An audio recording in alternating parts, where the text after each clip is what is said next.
Right, try not to be too wanky about this one, Glenn. Hi, I'm going to try and not be wanky about this one. Glenn was, in fact, incredibly wanky. It's not even that it's wanky. It's just, there's some serious depth to this album. It's incredible. It is a really quite incredible album. And this is a really incredible opening song for an album as well. Firstly, I've got to say thank you so much to everybody for the lovely comments from the last couple of Sleep Token videos I've done. I am by no means the keeper of the law. I'm only just learning stuff all the time myself. But thank you so much for people who've actually, appreciated me going into a bit of depth about it, kind of musically, lyrically, and from the law perspective. And as we always say, remember, a man sat at home, a bloke, wrote this, piano, guitar, with his mate, the one with the robot voice. Vocabulary on the kit. On a personal level, songs of love and hate and balance and all of that stuff that a man has experienced about a relationship trauma. These songs are born of trauma. But within Sleep Token's translation of trauma to music, we've been given this beautiful agony and just some of the most incredible social media marketing, some of the most incredible fictional lore. So although I will touch on the lore that the majority of people believe to be true, which, by the way, may not be at all, but always to remember that this came from a man. Piano, guitar, music. Fucking incredible music. So then let's touch a little bit on the themes that were coming into this new album. Very quickly, Trilogy of Trauma, Sundowning, Trauma Response, the second album, This Place Will Become Your Tomb, Depression, and very, very heavy things. Take Me Back to Eden, Hope and Possible Ascension. So by the end of Take Me Back to Eden, in the lore, we believe that Vessel has ascended to a godlike place, to his own Arcadia, his own paradise. Although Sleep Token is full of balance, and we've accepted that paradise itself is kind of a paradox, the constant imbalance between this god, sleep, constantly emptying the vessel with which to fill themselves up. And these songs being offerings, maybe not always sung by Vessel. Oftentimes you can take some of the songs and apply them to sleep as well, and maybe the sleep singing down to Vessel. But over the course of this relationship, it has been about seeking to address the imbalance. There has always been imbalance, and Vessel wishes to ascend to the same level, to the same peaks as the god that they worship. By the end of the album, Take Me Back to Eden, I believe that Vessel has ascended to whatever Arcadia, whatever peace that he was looking for. But I don't think peace is on the menu when it comes to Sleep Token. So the themes that were taken from the previous album are themes of balance, ascension. A lot of times Vessel has talked about digitalizing himself, becoming more technological in order to battle the gods. That battle of nature and technology. In terms of balance, there have been numerous references, obviously, to light and dark. Even in Arcadia is itself a memento mori, a reminder of death. Even in Arcadia, there you are. You follow me still. There has to be dark in order for there to be light. And at this point, we've had numerous themes of water, of the sea, a whole album pretty much in This Place Will Become Your Tomb. Alongside this, fans have come up with themes of potential car crashes that have happened, incidents that may have happened with water. There are numerous references, of course, to harming oneself, and there have even been allusions at time of taking one's own life. But that's the point of this music. It's incredibly heavy. It means a lot to a lot of people. It's incredibly deep. Anyway, enough of the old lore, on to the new lore. Look to Windward.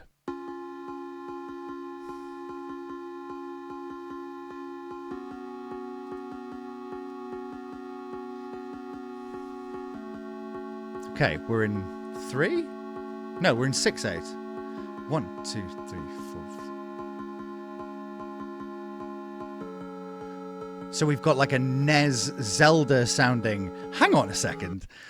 So we were just talking about the digitalization of Vessel, of him coming back from potentially this battle, this ascension that he's done. What has happened to him before he's got here? And we're immediately met with, in the new album, that kind of 8-bit sound, like very early technology. Oh, fucking hell. So in the music, Vessel is already painting a scene of it being early technology, just with the choice of synth, of sample that he's used for that pulse. But also, we're in 6/8. 1, 2, 3, 4, 5, 6. When you write stuff in 6/8, it gives the illusion that you're swaying. Or rather, in this case, it feels like we're bobbing. But long bobs. You know, when you see one of those big ships out at sea and they you think, geez, how can they bob like that? they're out in the ocean, in the depths of the ocean. If we were in like 3/4, for example, going 1, 2, 3, 1, 2, 3, 1, 2, 3, I would think that was closer to the shore, because the shore moves quicker than the depth of waves do out in the ocean. So immediately he's given us this. This is just in the music. This is in the music before we've said one fucking word. There are bonkers levels to this songwriting. Will you listen just as my form starts to fission? Nice. Losing this war of attrition. Just as I drift away, will you hold this eclipse in me? Will you hold this eclipse in me? Will you hold this eclipse in me? Will you hold this eclipse in me?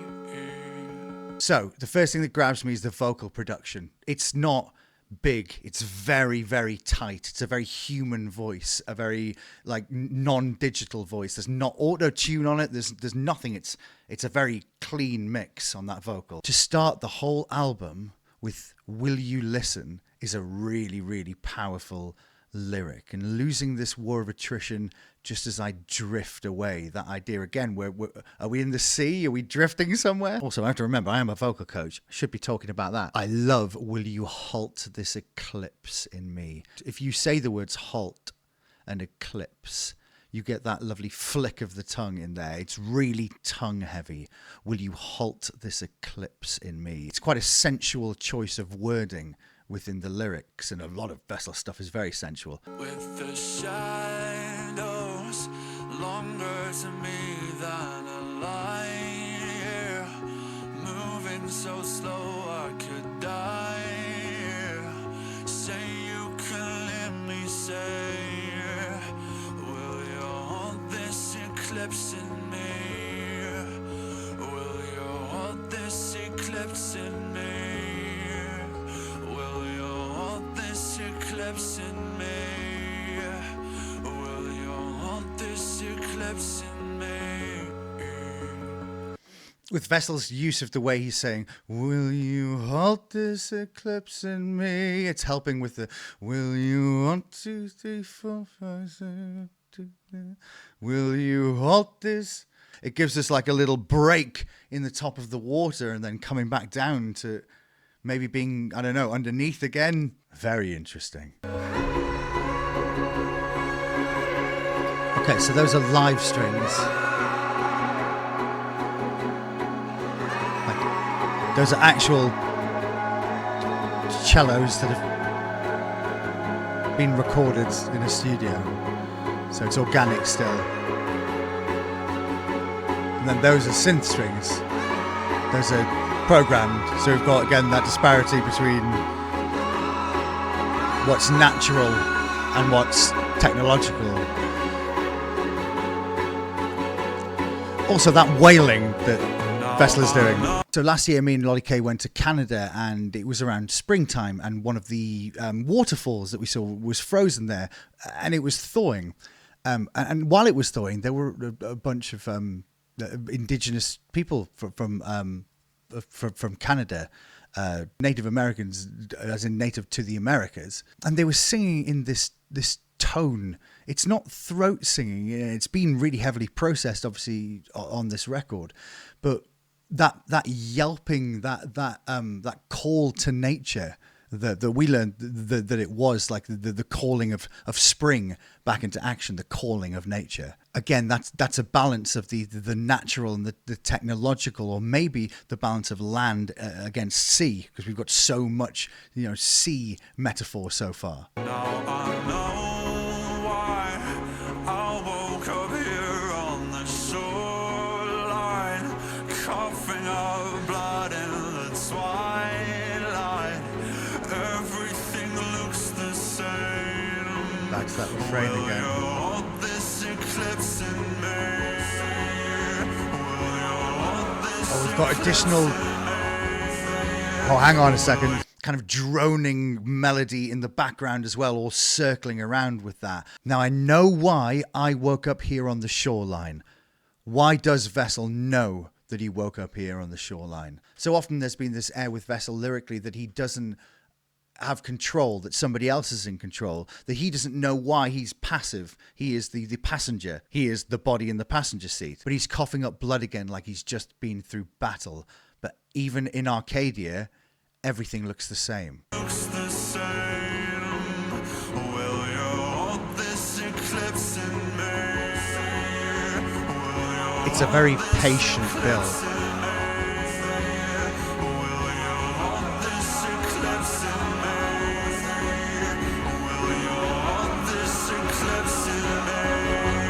Production's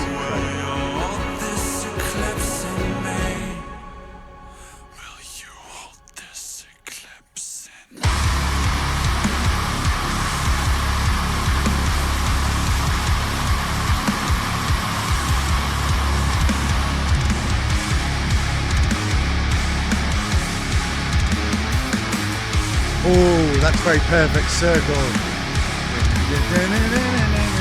Like Magdalena. Screams in the background. See, there's a note there.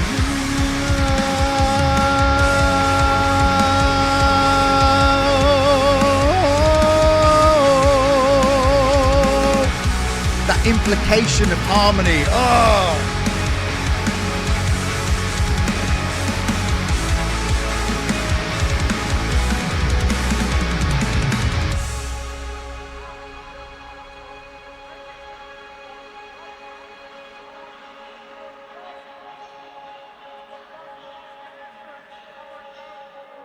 I've got eyelids heavy enough. So those oscillating kind of delays make me think of whale song, which I guess means that we're underwater again. There's a synth kind of like fade there that feels like we're bursting out of the water. You know, when you were a kid and you were swimming and, you know, your mum was shouting at you to get out of the swimming pool on holiday. It's that noise. So are we like bursting out of the water at the end of this?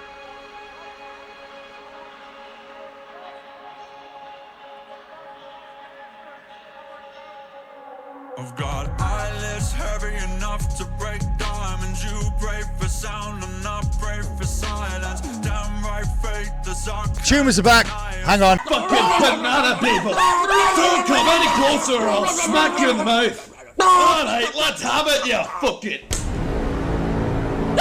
The enemies in the Big Les Show are called tumours, but they make a certain noise. And I was fucking convinced when Emergence came out that Vessel, the nerd that he is, had sampled one of the tumours from the Big Les Show for that whoop noise. Now, I was watching one of Goobsy's live streams. You need to go and follow Goobsy on YouTube and all social media stuff. He's the one that does those incredible mashups of Sleep Token songs. He's very, very good at it. So Goobsy revealed that it was just from a sample pack and it wasn't actually a sample of one of the tumours from the Big Les Show, which would have made me the happiest man alive. I can dream. Says a lot about me that brought me so much pleasure, doesn't it? I just want to listen back to that line about stumbling with gods. And I'll leave them cold and pushing up borders. Walking with God. Oh, the blaze! Stumbling forth until there's fire at the gates. Until I fall to the floor. You know I'll live by the feather and die by the sword. And I'll sunder the earth only to burn the reward. So am I walking with gods or merely stumbling forth? Is this paradise? Is this what I wanted all along? Until there's fire at the gates and I fall to the floor. The exhaustion from getting to this point, from escaping from the relationship, again, with, the man and the mask, from escaping from what it was. There is an exhaustion in letting go after therapy. People go to therapy for a great many years. I don't mind saying I went to therapy for 4 years and it was exhausting. But the reward that you got from it was so much more peace, so much more understanding. But you feel like battle scarred after it sometimes. And as Vessel has always been, he is so open with these lyrics. As part of the beauty of being behind the mask is that he can afford to be so open with this story because of the sense of anonymity and the association that these lyrics have with a larger lore, one that we've created. Speaking of the law, of course, I live by the feather and die by the sword.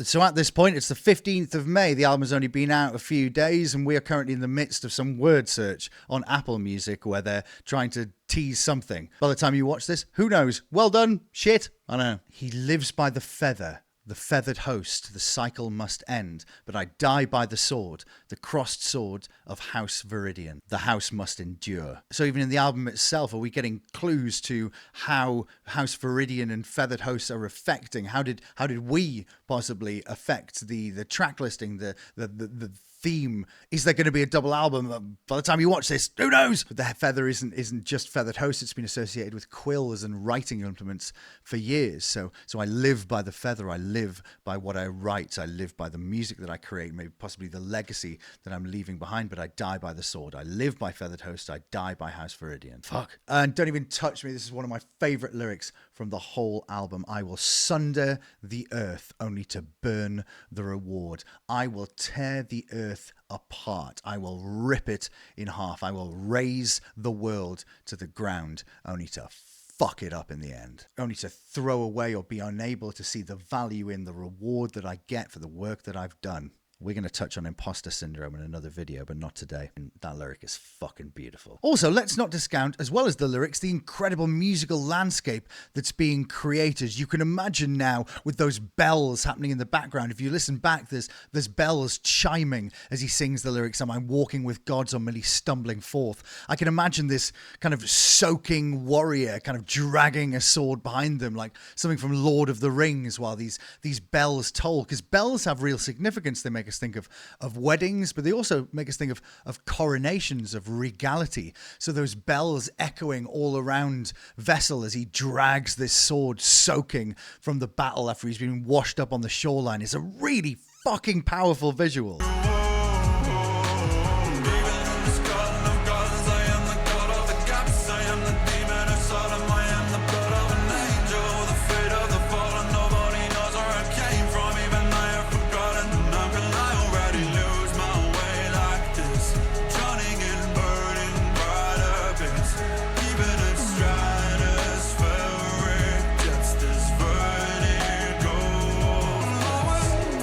Lyrics are unbelievable. Even in this garden of gardens, even in Eden, Arcadia, paradise, as it exists to him, I'm the god of the gaps. I'm only in charge of the stuff in between. I'm not the important parts. I just hold it together. I'm a vessel for my god. And I am the demon of Sodom. The word Sodom that has not only connotations sexually, but Sodom was razed to the ground because of the wretchedness of the people. I'm the demon of Sodom. I'm the worst of the worst. But yet somehow I'm still sacred because I'm the blood of an angel. I'm born of man and angels. In the song Emergence, which was the first single off this album, Vessel talks about losing his way. He talks about actually the balance, of course, by, well, I'm up on one thing, but I'm down on the other, that he's already lost in paradise. And this lyric is even at stratospheric depths, the vertigo of bliss. Stratospheric depths, the vertigo of bliss, the illness of happiness, the balance. Vessel is always talking about balance, even after I've achieved all that I want. And again, we could be talking about the man behind the mask and Vessel here.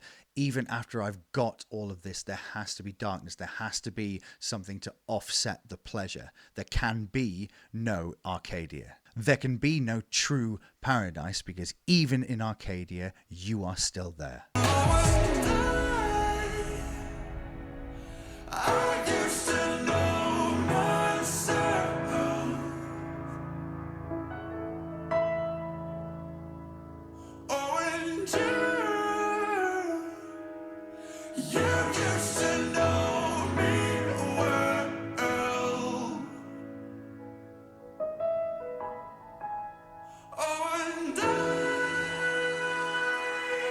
Always said I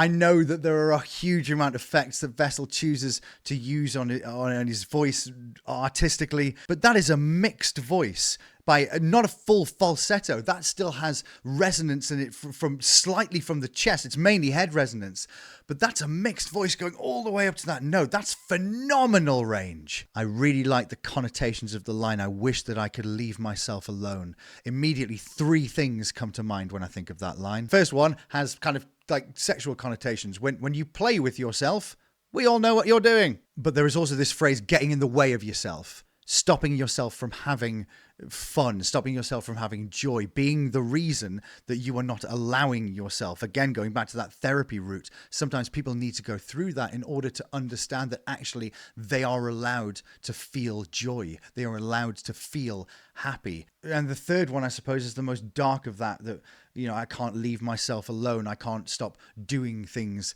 to myself physically that I don't want to be doing to myself. But the line, "You wish that you could make me whole," immediately takes me back to 2 songs. "Do you wish that you loved me?" and "Are you really okay?" The idea that this other entity, whether it be a person or a god, does have desire to help, that both Vessel and they wish that they had that same feeling, that there isn't a lack of care, that there isn't a lack of affection there, but there is a dearth of feelings, an emptiness or a lack of desire for 2 entities to become one. Okay, I've had a costume change because I worked something out when I was editing this. I'm also going to put a trigger warning here because what I'm going to talk about over the next minute is a little bit dark. I don't know what I'm actually allowed to say on YouTube, so I'm going to be very careful about this. Now, I'm a bit of a fanny. I like poetry, and it's been bothering me that I couldn't remember where the phrase "look to windward" was from, and I've heard it before. "Oh, you who turn the wheel and look to windward" is the penultimate line in a poem by T.S. Eliot. It's actually from a collection of poems called The Wasteland, but the poem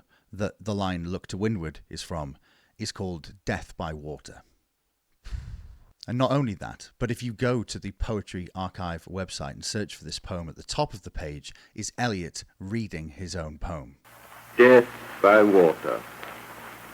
Phlebas the Phoenician, a fortnight dead, forgot the cry of gulls and the deep sea swell and the profit and loss. Current under sea picked his bones in whispers. As he rose and fell, he passed the stages of his age and youth, entering the whirlpool. Gentile or Jew, O you who turn the wheel and look to windward, consider Phlebas, who was once handsome and tall as you. And I think that the sample that was used earlier on in the song, when we're underwater and we break for the surface, I think it's T.S. Eliot reading his own poem, Death by Water.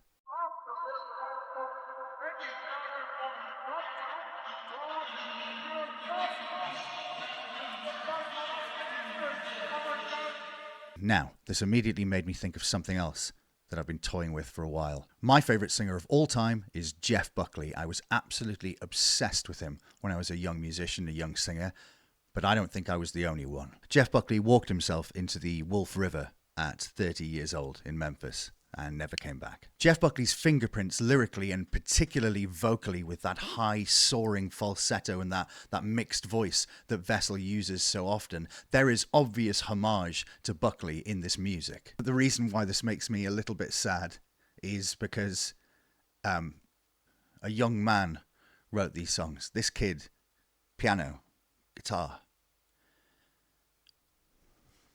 The theory about water, the fear of water, the constant water's been mentioned so much in these albums. Can't help but think that this young man maybe followed Jeff Buckley's life a little bit too closely at one point. Fuck me, man, this is so heavy, so deep.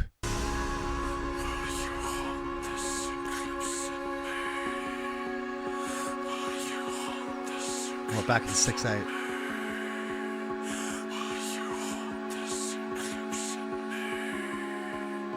Back in the ocean.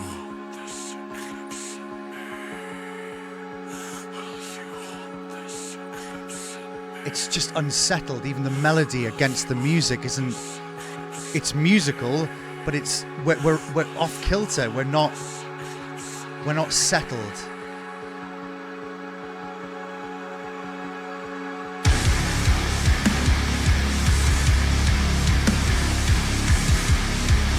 scream coming. There's got to be a scream coming.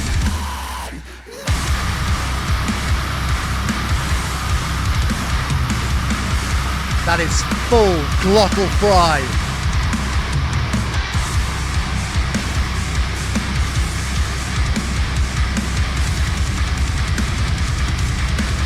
Double kicks! Ugh, ferocious! Fuck. Just stay over here because this microphone's being a dickhead, but that... It's all head resonance. It's a tune. There's a note in there. Man, it's a very fucking high note as well. That scream isn't protected. I know there's effects on it as well. That's both barrels straight down the microphone with that one. What a fucking opening to an album. I understand, I guess, why a lot of metal fans don't necessarily get Sleep Token so much with this album, because it's been a lot more storytelling and cyclical in nature. There's so many themes, so many throwbacks. There's so much here. The new law, I guess. Anyway, thank you so much for listening to this old Queen, harp on about music and lyrics of stuff. But it's so clever. Sleep Token is really kind of invigorated mine, and I think a lot of people's love for music in general, just because there's so much here.